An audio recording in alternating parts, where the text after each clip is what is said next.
দলের কিছু ব্যর্থতার ব্যাপারে তুলে ধরলে দলের অনেক নেতারা আছে ফেসবুকে মেসেজ দেয়, হোয়াটসঅ্যাপে মেসেজ দেয়, ভাই এখন দল সমালোচনা করার টাইম নেই, এখন দলের সুসংগঠিত করার সময়, এখন এগুলো আলোচনা করার টাইম নেই। আসলে যখন দলের সুদিন ছিল তখন তো আপনাদেরকে ভালো খারাপ বলা যায় নাই, ভালো খারাপ বালা কোনটা খারাপ কোনটা এটা আপনাকেও সামনে তুলে ধরার মতন সাহস আমাদের হয় নাই। এখন আপনার আওয়ামী লীগ বিপদে আছে, এটা আমরা স্বীকার করি, কিন্তু এখন তো আওয়ামী লীগের ভুলগুলো তুলে ধরতে হবে। আওয়ামী লীগ কেন ভুল করলো, কোন জায়গায় ভুল করলো, কোথায় সিরিয়াস ভুল করলো। বেশি বড় ভুল করে নাই, তবে ছোটোখাটো ভুল করছে। ছোটোখাটো ভুলের মধ্যে হইলো সিলেটের মন্ত্রী, অর্থমন্ত্রী আছিল আব্দুল মহিন, হেরে কেন নমিনেশন দেওয়া হলো, কোন কাজের লোক আছিল? আচ্ছা যাক, মহিদেরই দিল, মহিদের ভাই মমিন হয় কোন কাজের এমপি হইলো, কোন কাজের অর্থমন্ত্রী বা পররাষ্ট্রমন্ত্রী হইলো, কি কাজের লাই হইলো, হের কি দক্ষতা আছে?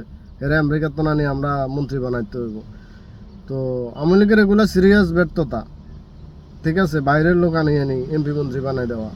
দেশের যারা তৃণমূলের যারা নেতৃত্বশালীর নেতা ছিল, জনমানুষের নেতা ছিল, তা করে নমিনেশন দেয় নাই আওয়ামী লীগ। আওয়ামী লীগ নমিনেশন দিয়েছে আমেরিকার তুন তুলি আনি, ইংল্যান্ডের তুন তুলি আনি।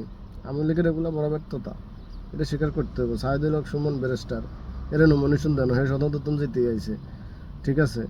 তারপরে ঢাকা দক্ষিণ সিটির সাইদ খোকনের নমিনেশন দেন, দিছে ওই ফাগলডারে। কেন দিছে ফাগলডারে বুঝলাম না। ফাগলডার কোনো একটা লোক আছে, ফাগলডার পিছনে বাতেজের পিছনে একটা লোক আছিল, একটা নেতাকর্মী আছে, আর উইয়ার পিছনে প্রচুর জনসমর্থন আছে, কারণ মেয়র হানিফের ছেলে, বীরের ছেলে বীর। তো হেরার লাস্টে নমিনেশন দেয় না, দিছে বাতেজারে। বাতেজার পিছনে একটা লোক আছিল না ঢাকার শহরে আন্দোলনে নামার জন্য। তো এগুলো আওয়ামী লীগের ব্যর্থতা, স্বীকার করতে হবে। আমরা আওয়ামী লীগ করি যেহেতু আমাদের ব্যর্থতা আমরা পোস্টমর্টম করতে হবে, আমাদের কোথায় কোথায় ব্যর্থতা আছিল।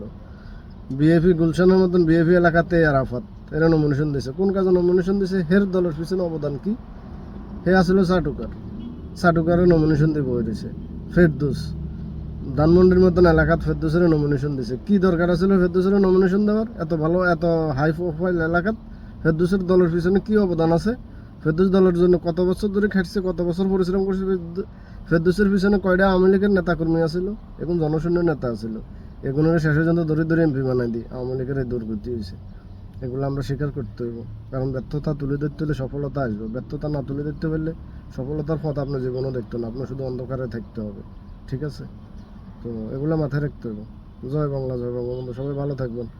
এই এইটা আপলোড করার পরে দেখবেন যেন কত লোকে আমার মেসেজ দিতে আছে আর শুধু বলতে আছে, ভাই এগুলো বলিয়েন না, বুঝছেন?